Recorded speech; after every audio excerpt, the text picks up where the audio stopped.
my idea is this. Mainly, what we're going to do today, hopefully, is you're going to get some work done. Now, I understand on the face of it, you don't always feel like days like today are going to go are maybe beneficial. I would counter with, you've never taught a class. And I know that's kind of a hard in the paint way to talk about it, but so often I'll hear students in the hallway or on an eval talking about what teachers do. And it's funny to me because you have no idea what you're talking about. I mean, like, to be totally real, right? You have no idea. Sometimes teachers suck. Like, I'm not going to pretend that that doesn't happen. Like, for sure, you know, people are bad at their jobs everywhere. But in a writing class, I have a pretty strong opinion that could you do the work we're going to do here in a little bit at your place of residence? For sure you could. Is it as likely you would get as much done in the time we're going to have? Probably not. You got other stuff going on. Again, for me, my Xbox is just sitting right there in the living room. Just like, don't do work. And I'm like, yeah, you're right. I shouldn't. I should do whatever the fuck. I'm going to play some more Madden. You know? I drafted Bryce Young. I got the Giants. You know, we're doing some things. So, point is, here in a little bit, I want to carve out a space for you to get some real work done. You're apart from whatever distractions you might have in your life, and I imagine there are many. It is very boring in here, and some would say depressing, so it's a good spot to get a little bit of work done. What we're going to do before that, I preface all of it to say this. Peer review. Some thoughts on that. First of all, turning in will not allow you to do the peer review, I don't think, unless you've submitted a rough draft. So, if you've submitted a rough draft, here in a minute, you go to turnitin.com, go to the peer review, it's going to spit out a couple questions, it's going to give you somebody else's rough draft, you work through those, okay? And I'm going to talk about the questions here in a second. If you have not done that, I have also emailed you the peer review questions. I did that this morning. I think around 7 or 7:30, something like that. I don't know. So you can go looking for that. You can trade with somebody and peer review the old-fashioned way, or you can just apply those questions to your own work, because I do think that would be helpful as well. The idea is this. For the first 20 minutes or so, you know, give or take, do peer review, and then for the next while, you just work on your own stuff. You just concentrate on your own stuff. I do think starting with peer review will put you in a better headspace to work on your own paper, okay? That's the aim. Before we can get going on all the fun, I'm going to talk to you about the questions really quickly. And I heard somebody come in. Are they just walking by? Damn. All right. The questions on the peer review. There's only 4. I like to keep it at 4. I don't know why. Do they have the requisite parts of an introduction? It is my sincere hope we know what that means at this point. There's 4 parts. Introduction. We're not going to review it. All right. Does anything need expanding? Further explanation. What this means, I like to leave it kind of vague so it can apply in a couple different ways, but mainly we're thinking about the roadmap here, okay?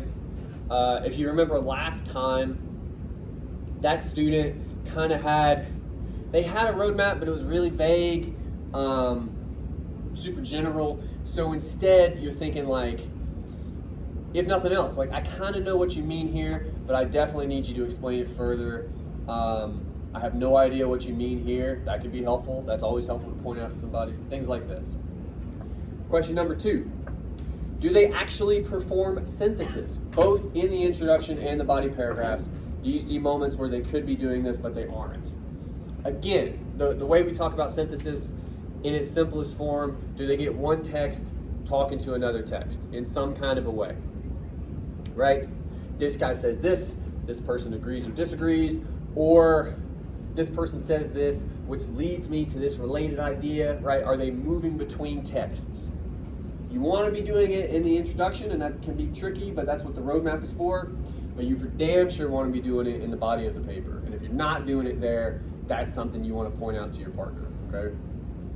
Number 3, have they cited specific pieces of information? Do they have proper context?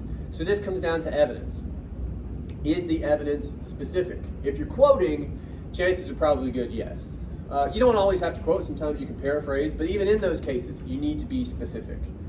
We don't really want to be talking about an entire article, an entire novel, all in one go. Like, are they focused? To the same degree, do we have the proper context? Do we have more than Jarvis states, for instance, right? And then fourth, any logical leaps. Can you follow their ideas? Do you see missed opportunities? This is a catch-all. This is mostly, especially in a paper like this, say they start with a text and you can follow it for the most part, but then however they got to that next text, you're kind of lost. You're not really sure how that happened, right? That's what a logical leap is. Because a lot of times in your own head, you know what you're doing. You can bridge those gaps, but it may not be on the page. And so when you're peer reviewing, it's easier to spot those. That's what we're after with peer review in whatever form that takes for you. I will try to alert you here in about 20 minutes that if you haven't moved on, you need to be moving on, because I do want you to work on your own stuff. Make sure to have fun. That's the most important thing. That was fun for me. That's all. Real quick. I always say this. I very rarely get taken up on it. I just want to point out we have this room until 12:15 and potentially a few minutes after that. So if you are working still and you feel like you're in a good place, you can stay for a couple of minutes. Like it's all right. You don't have to leave with everybody. Other than that, for next time, your papers are due. I hope that's not a surprise. So you should do that. It also strikes me, speaking about the paper, I know we talked about Works Cited a couple times. We never dove into it. Because god damn it, like why would we ever do that? What I will tell you, a couple like quick pointers on that. Number one, I've told you about the OWL at Purdue. It's a formatting website. It's free. You can Google it. It's super helpful. It got me through my bachelor's and part of my master's until I just memorized all that stuff. So I would recommend it.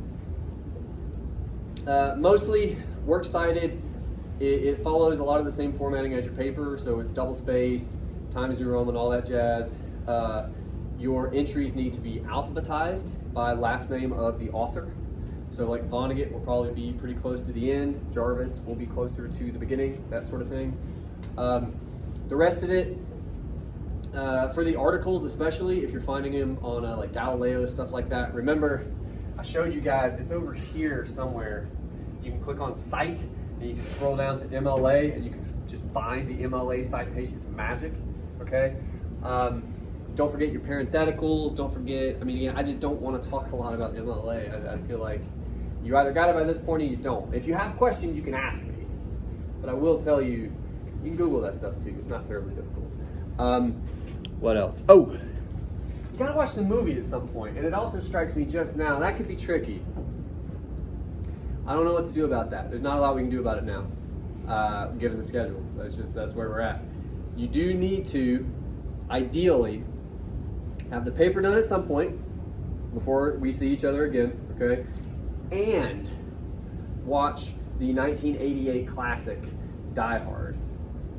It's like 2 hours. I've had people bitch at me before. Yeah, you can do it. Has anybody seen it before? Like 2 people. I promise you, most of you will like it. I can't say everybody, because the world's not like that. Most of you will enjoy it. It's an 80s action movie. People get shot and stuff blows up. It's fun. But you do gotta find space to watch it, because we're gonna come in on Thursday, we're gonna dive into scenes. I'm gonna hit you real hard with like, what are we trying to do in this paper in a specific way? And if you haven't watched the movie, you're gonna be pretty adrift. I'm just being honest with you. A lot of it might go over your head. So that's what you got to do.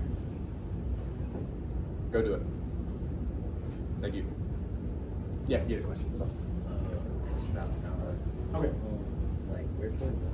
Oh God. All right. Has anybody found Die Hard yet? Like how to watch it? On Amazon. Amazon? You how much? $5. $5. Did you rent it or did you buy it?